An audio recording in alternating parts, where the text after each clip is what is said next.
Idul Fitri, karena mungkin berkumpul bersama keluarga, pulang kembali ke kampung masing-masing. Kita bahagia ditandainya dengan pakaian baru kita. Kita bahagia karena kita bisa bersama-sama berangkat untuk melaksanakan sholat Id. Tapi ingat, laisal Aid liman labisal jadid, walakinnal Aid liman ta'atuhu yazid. Hari raya bukan miliknya orang yang berpakaian baru. Hari raya bukan bergantinya pakaian. Walakinnal Aid liman ta'atuhu yazid. Hari raya itu miliknya orang-orang yang ketaatannya akan bertambah kepada Allah. Kenapa? Karena sesungguhnya min alamati qabulil hasanah, tanda diterimanya kebaikan kita, al hasanatu ba'daha, yaitu kebaikan yang akan kita laksanakan setelahnya. Maka setelah Ramadan berlalu, bagaimana kita menata hati kita, mengatur agar budaya-budaya baik yang ada di dalam Ramadan kita bisa bawa. Allahu Akbar, Allahu Akbar, Allahu Akbar, walillahil hamd. Allahu Akbar, Allahu Akbar kabira, walhamdulillahi katsira, wa subhanallahi bukratan wa asila. La ilaha illallah, wallahu akbar, Allahu akbar, walillahil hamd. Alhamdulillahi hamdan hamda, wa syukru lillahi syukran syukra,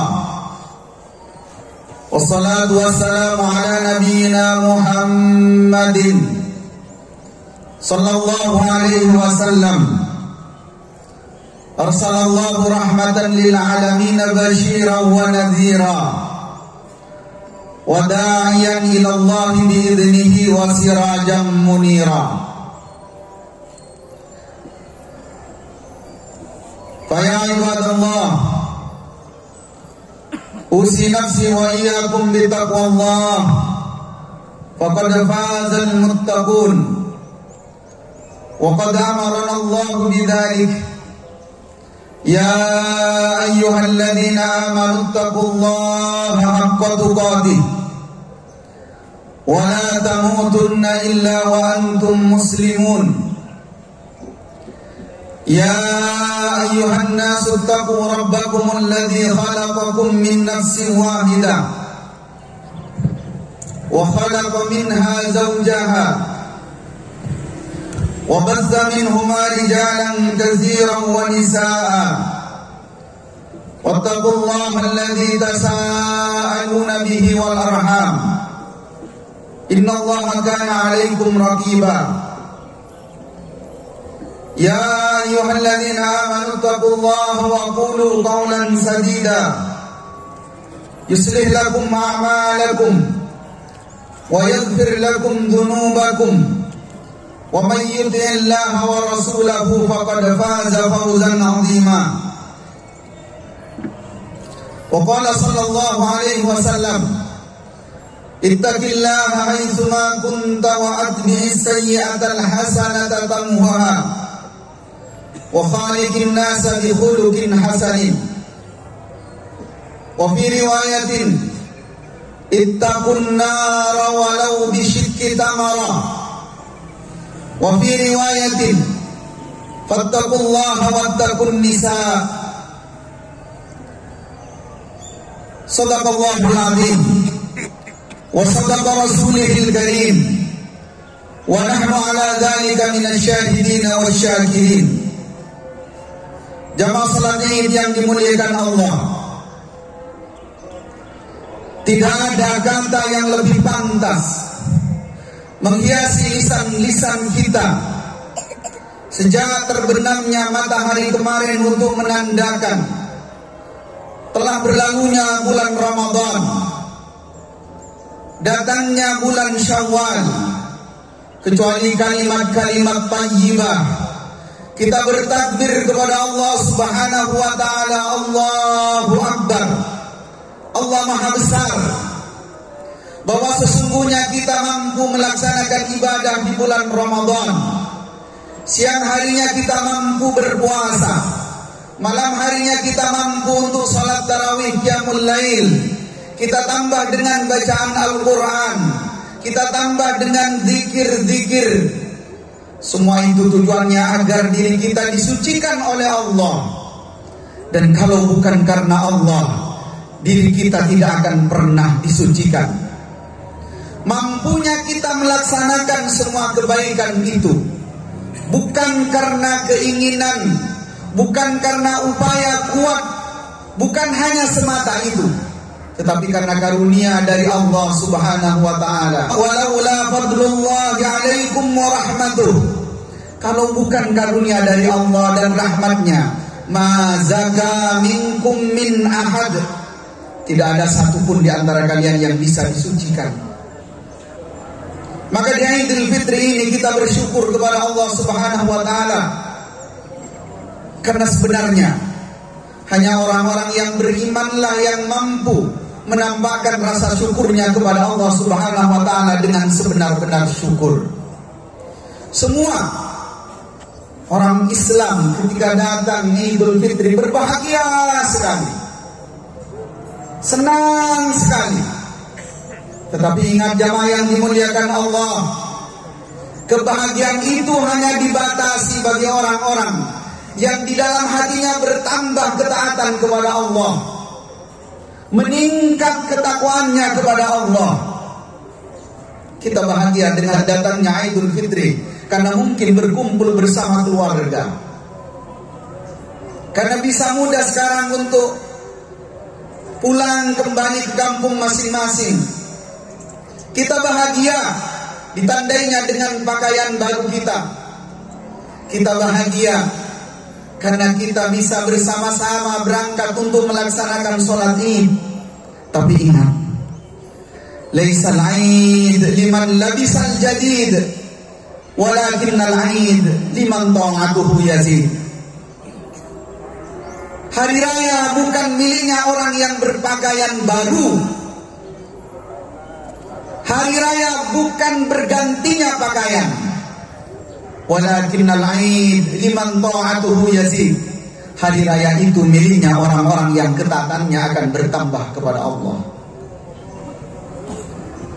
Maka melalui ajakan Ramadan, Allah Subhanahu wa taala berfirman di kalimat terakhirnya dengan ajakan la'allakum tattaqun, agar kalian menjadi orang-orang yang bertakwa. Dan takwa yang sebenarnya adalah apabila kita menjaga setelah ketaatan-ketaatan itu, kita tambah lagi dengan ketaatan. Kenapa? Karena sesungguhnya min alamati qabulil hasanah, tanda diterimanya kebaikan kita, al hasanatu ba'daha, yaitu kebaikan yang akan kita laksanakan setelahnya.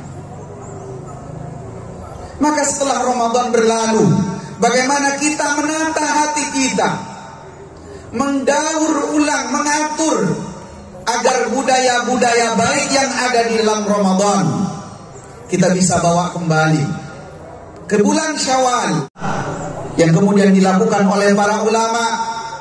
Mereka 6 bulan setelahnya berdoa kepada Allah agar amalannya di Ramadan diterima, yang ditandai dengan banyak melakukan ketaatan. Memang tidak akan pernah sama jamaah yang dimuliakan Allah. Tidak akan pernah sama amalan kita di Ramadan dengan di luar Ramadan. Kita tidak mungkin puasa sebulan penuh. Kita tidak mungkin setiap malam kemudian melaksanakan sholat tarawih sebagaimana Ramadan. Kita tidak mungkin banyak melakukan ketaatan sebagaimana di dalam Ramadan. Tetapi setidaknya kita punya azam, kita punya tekad, yaitu kita bawa kebaikan-kebaikan itu ke bulan-bulan setelah Ramadan. Bagaimana kita bisa menata itu? Itu bisa kita tata dimulai dari hati kita masing-masing. Kenapa kita harus menatanya dari hati? Karena sesungguhnya Rasulullah sallallahu alaihi wasallam ketika menjelaskan tentang takwa itu, Rasul tidak menjelaskan takwa ada pada sorban kita, ada pada baju kita, ada pada lisan kita. Tidak, Rasulullah mengatakan at-taqwa hahuna wa yushiru ila sadrihi salasa marrat. Takwa itu ada di sini, di dalam hati. Jemaah yang dimuliakan Allah, karena itulah kita mungkin pernah mendengar seorang khalifah bernama Umar bin Abdul Aziz, khalifah terbaik dari dinasti Umayyah. Para mu'arrikh, sejarawan bahkan memasukkan namanya ke dalam Khulafaur Rasyidun yang kelima. Salah satu kisah terbaiknya adalah ketika saat itu putra dari Umar bin Abdul Aziz yang usianya masih belia, saat itu nangis di hadapan ibundanya Fatimah. Wahai ibu, saya ingin sekali memakan buah apel. Dia menangis. Kemudian Fatimah mengatakan, berangkatlah kepada abimu yang sedang ada di Baitul Mal. Anak itu kemudian sigap berangkat menemui ayahnya yang sedang berada di Baitul Mal. Dan di sana Umar bin Abdul Aziz hendak membagikan bagian-bagian yang akan dibagikan kepada fakir miskin. Di antara bagian-bagian itu ada buah-buahan dan di antaranya ada buah apel. Sontak saja anak kecil itu tanpa izin kepada ayahnya mengambil buah apel itu. Diambilnya ingin dimakan. Ketika sudah mendekat mulutnya, kemudian ditarik oleh ayahnya. Anak kecil itu kemudian menangis. Suhail, adik dari Umar bin Abdul Aziz, mengatakan, kenapa kamu begitu tega kepada anak kecil ini? Kenapa tidak diberikan saja? Sambil menekan dadanya, Umar bin Abdul Aziz tidak mengeluarkan kata-kata. Anak itu kemudian nangis. Dia nangis kemudian pulang kembali kepada ibunya. Tidak lama setelah itu Umar bin Abdul Aziz kembali kepada istrinya. Dan dia memeluk anaknya erat-erat. Tiba-tiba tercium dari mulut anak kecil ini bau apel. Umar bin Abdul Aziz kaget. Wahai istriku, dari mana bau apel ini? Padahal saya sudah melarangnya. Seorang istri khalifah yang dididik dengan ketakwaan, yang sudah ditata hati keluarganya, mengatakan, wahai khalifah, wahai suamiku, aku tidak kuat menahan tangisan anakku. Aku datang ke pasar hanya untuk membeli satu apel untuk diberikan kepadanya. Dan dia pun senang dia memakannya. Mendengar cerita itu Umar bin Abdul Aziz menangis. Kemudian dia mengatakan, saya sebenarnya bisa saja dengan mudahnya saya memberikan buah apel itu. Tetapi kenapa saya kemudian mengambil dari tangan anak kecil ini? Karena saya takut nanti ditanya di hadapan Allah. Saya takut nanti yang mengalir ke dalam darah anak ini darah haram. Saya takut anak ini nanti di antara yang memberatkan pertanyaan-pertanyaan di hadapan Allah. Begitulah takwa kalau sudah kuat menancap di dalam dada. Dan itu pernah dilakukan oleh neneknya, nenek Umar bin Abdul Aziz, yang saat itu Umar bin Khattab radhiyallahu taala anhu malam hari mencari rakyatnya siapa yang kelaparan. Di tengah gelapnya malam dia menemukan obrolan seorang anak gadis yang saat itu dia ngobrol dengan neneknya. Pesanan sangat banyak saat itu. Mereka berdua sedang ngadon susu, mempersiapkan untuk dijual besok harinya. Neneknya berkata lirih, khawatir ada orang yang tahu. Wahai cucuku, pesanan sangat banyak. Kenapa susunya kita tidak campur dengan air? kata gadis ini, wahai nenek, bagaimana mungkin kita mencampurnya, sedangkan Khalifah Umar biasa berkeliling, nanti akan ketahuan oleh Khalifah Umar. Apa yang dikatakan neneknya, Umar tidak akan tahu, kita melakukannya di tempat yang gelap. Kemudian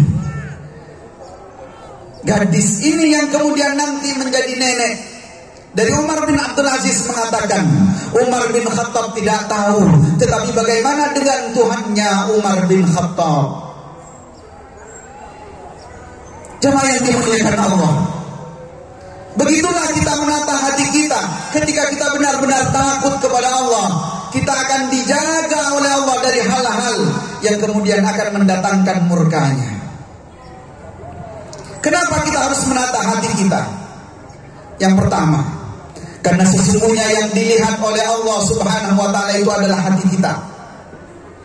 Innallaha la yanzuru ila suwarikum wa ajsamikum. Allah tidak melihat penampilan kalian. Allah tidak melihat bentuk seperti apa kalian. Walakinnallaha yanzuru ila qulubikum. Tetapi yang Allah lihat adalah hati kalian.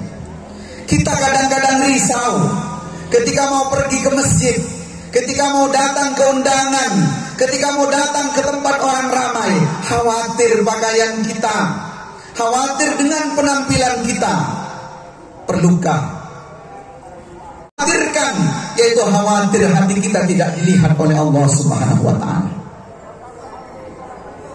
Kenapa kita harus menata hati? Karena sesungguhnya jamaah yang dimuliakan Allah, hati itu yang akan menentukan semua amalan kita nanti di hadapan Allah. Hati itu yang akan benar-benar nanti dilihat di hadapan Allah seberapa berkualitas amalan kita. Ingatlah ketika Rasulullah Sallallahu Alaihi Wasallam menceritakan ada 3 orang. 3 orang ini semua menjadi di antara orang terbaik di lingkungannya, di hadapan masyarakatnya. 3 orang ini merupakan orang-orang berprestasi di dunia menurut pandangan manusia, menurut pandangan syariat. Tetapi ternyata karena hatinya bermasalah, ketiganya malah menjadi bahan untuk menyalakan api neraka. Siapakah ketiganya? Yang pertama adalah seorang pemberani. Hampir tidak ada orang yang mencapai puncak keimanannya jika seandainya dia tulus. Dia adalah orang yang berperang di jalan Allah, jihad. Yang kedua, siapakah dia? Dia adalah orang yang hampir dipuji semua orang yang bertemu dengannya. Dia adalah seorang alim yang banyak menyampaikan ilmu. Dan yang ketiga, dia adalah seorang yang banyak orang lain yang iri kepadanya. Kenapa? Karena dengan kekayaannya dia kemudian sumbangkan hartanya. Tapi ternyata ketiganya menjadi bahan untuk menyalakan api neraka. Kenapa? Karena orang yang pertama, orang yang bertempur di medan perang, ketika ditanya di hadapan Allah, qatalta fi sabili, apakah engkau berjalan, berjuang, berjihad di jalanku? Naam ya Allah, qataltu fi sabili, saya berjuang di jalanmu. Apa yang Allah katakan kepada hamba ini? Kadzabta, kamu dusta. Qatalta liyuqala annaka jari, kamu berjuang, berjihad, bertempur agar orang-orang memujimu, kamu pahlawan, kamu pemberani. Faulqiya finnar, lalu orang itu dilemparkan ke dalam neraka. Kenapa? Hatinya bermasalah. Orang yang kedua sama. Ketika dia mengatakan di hadapan Allah, apakah engkau menyampaikan ilmumu? Apakah engkau belajar ilmu karena aku? Maka dia mengatakan, ta'allamtu li ajlika ya Allah, saya belajar demi engkau ya Allah, saya mengajarkan ilmu demi engkau ya Allah. Apa kata Allah? Kadzabta, kamu juga dusta. Kamu mengajari orang-orang agar orang-orang nanti memujimu, liyuqala annaka alim, agar orang berkata engkau adalah orang yang pandai. Faulqiya finnar, orang ini juga dilemparkan ke dalam neraka. Kemudian yang ketiga juga sama. Ketika dia sudah sumbangkan hartanya, saatnya dia mempertanggungjawabkan di hadapan Allah. Maka kemudian orang yang ketiga ini mengatakan, saya bersedekah di jalan-Mu ya Allah, saya sumbangkan hartaku demi Engkau ya Allah. Apa kata Allah? Kadzabta, tasaddaqta, engkau bersedekah, engkau keluarkan hartamu, liyuqala annaka jawad, agar orang-orang berkata engkau ini dermawan. Maka jamaah yang dimuliakan Allah, perhatikan, periksa setiap kali kita melakukan sesuatu. Tanyakan pada hati kita, sudahkah kita benar-benar karena Allah? Sayyidina Ali bin Abi Thalib radhiyallahu taala anhu pernah mengatakan, bagaimana kalian bisa senang dengan amal-amal ibadah kalian, sedangkan Allah Subhanahu wa taala mengatakan, innama yataqabbalullahu minal muttaqin, yang diterima oleh Allah hanya orang yang berdasar hatinya ketakwaan. Kemudian di antara yang terpenting, kenapa kita harus menata hati kita? Karena sesungguhnya Rasulullah sallallahu alaihi wasallam juga minta kepada Allah agar ditata hatinya, agar diberikan hati yang bersih, diberikan hati yang selamat. Di antara doa Rasulullah, Allahumma inna nas'aluka qalban salima, ya Allah berikan kepada kami hati yang selamat. Dan hati inilah yang nanti hanya berguna amalan seseorang di hadapan Allah. Yauma la yanfa'u malun wala banun, pada hari itu banyaknya harta, anak-anak laki-laki yang dibanggakan tidak ada manfaatnya sama sekali di hadapan Allah. Illa man atallaha biqalbin salim, kecuali orang yang menghadap Allah dengan hati yang selamat. Karena itu ketika Sayyidah Aisyah ditanya oleh sahabat-sahabat yang lain, wahai Sayyidah Aisyah, apa doa yang paling sering dipanjatkan oleh Rasulullah sallallahu alaihi wasallam? Ma aktsaru du'ain Nabi. Apa jawaban Sayyidah Aisyah? Karena aktsaru du'ain Nabi adalah doa yang biasa dipanjatkan oleh Nabi sallallahu alaihi wasallam. Nabi tidak meminta harta, Nabi tidak meminta jabatan, Nabi tidak meminta anak keturunan, Nabi tidak meminta hal-hal yang lainnya. Yang paling banyak Nabi minta adalah Allahumma ya muqallibal qulub, tsabbit qalbi ala dinik. Ya Allah yang membolak-balikkan hati, tetapkan hati ini terhadap agamamu. Jamaah yang dimuliakan Allah, Ramadan telah pergi. Maka kita perlu bertanya kepada hati kita, kira-kira bagaimana setelah Ramadan kita akan membawa hati kita, dan bagaimana hati kita akan membimbing seluruh anggota tubuh kita untuk menambahkan ketaatan kepada Allah Subhanahu wa taala.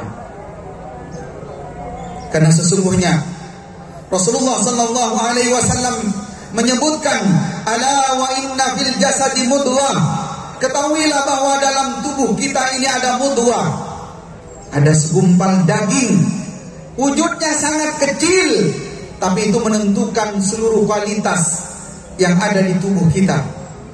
Idza saluhat salahal jasadu kulluh, kalau yang satu ini baik, maka seluruh jasad akan baik. Wa idza fasadal jasadu kulluh, kalau yang satu ini rusak, maka yang lain akan rusak. Apa yang satu ini? Ala wahyal qalb, yaitu hati kita. Maka di ujung khutbah ini kita meminta kepada Allah Subhanahu wa taala agar Allah Subhanahu wa taala membimbing hati kita, agar Allah Subhanahu wa taala meluruskan niat-niat kita, agar Allah Subhanahu wa taala, agar ketika nanti di hadapan Allah Subhanahu wa taala semua amalan-amalan baik kita, semua ketaatan-ketaatan kita dibenarkan oleh hati kita, karena kita memang melakukannya karena Allah Subhanahu wa taala. Dan kita juga mohon kepada Allah, mudah-mudahan semua amal baik kita selama Ramadan diterima oleh Allah Subhanahu wa taala. Semua dosa-dosa kita diampuni oleh Allah Subhanahu wa taala. Dan nama-nama kita dimasukkan oleh Allah ke dalam daftar nama yang dibebaskan dari siksa api neraka. A'udzubillahi minasyaitonir rajim. Innallaha wa malaikatahu yusholluna 'alan nabi. Ya ayyuhalladzina amanu shallu 'alaihi wa sallimu taslima. Allahumma shalli 'ala Muhammad wa 'ala ali Muhammad. Kama shallaita 'ala Ibrahim wa 'ala ali Ibrahim. Wa barik 'ala Muhammad wa 'ala ali Muhammad. Kama barakta 'ala Ibrahim wa 'ala ali Ibrahim fil 'alamin innaka Hamidum Majid. Allahumma ighfir lil muslimina wal muslimat wal mu'minina wal mu'minat al ahya'i minhum wal amwat innaka sami'un qaribun mujibud da'wat ya qadiyal hajat. Rabbana la tuzigh qulubana ba'da idh hadaitana wa hab lana min ladunka rahmah innaka antal wahhab. Rabbana ighfir lana wa li ikhwanina alladhina sabaquna bil iman wa la taj'al fi qulubina ghillan lil ladzina amanu Rabbana innaka antar raufur rahim. Allahumma inna na'udzu bika min ilmin la yanfa' wa min qalbin la yakhsha wa min amalin la yurfa wa min da'watin la yustajab lah. Allahumma aslih lana dinana alladhi huwa ismatu amrina wa aslih lana dunyana allati fiha ma'ashuna wa aslih lana akhiratana allati ilaiha ma'aduna waj'alil hayata ziyadatan lana fi kulli khair waj'alil mauta rahatan lana min kulli syarr. Allahumma arzuqna husnal khatimah. Allahumma ij'al akhir kalamina la ilaha illallah. Allahumma ya muqallibal qulub tsabbit qulubana ala dinik wansurna ala ta'atik. Allahumma inna nas'aluka qalban salima. Rabbana atina fid dunya hasanah wa fil akhirati hasanah wa qina adzabannar. Ibadallah, innallaha ya'murukum bil adli wal ihsan wa ita'i dzil qurba wa yanha 'anil fahsya'i wal munkari wal baghi ya'idukum la'allakum tadhakkarun. Fadhkurullaha li wa lakum washkuruhu 'ala ni'amihi yazidkum was'aluhu min fadlihi yu'tikum wa la dzikrullahi 'azza wa jalla akbar. Wallahu ya'lamu ma tasna'un. Assalamu alaikum warahmatullahi wabarakatuh.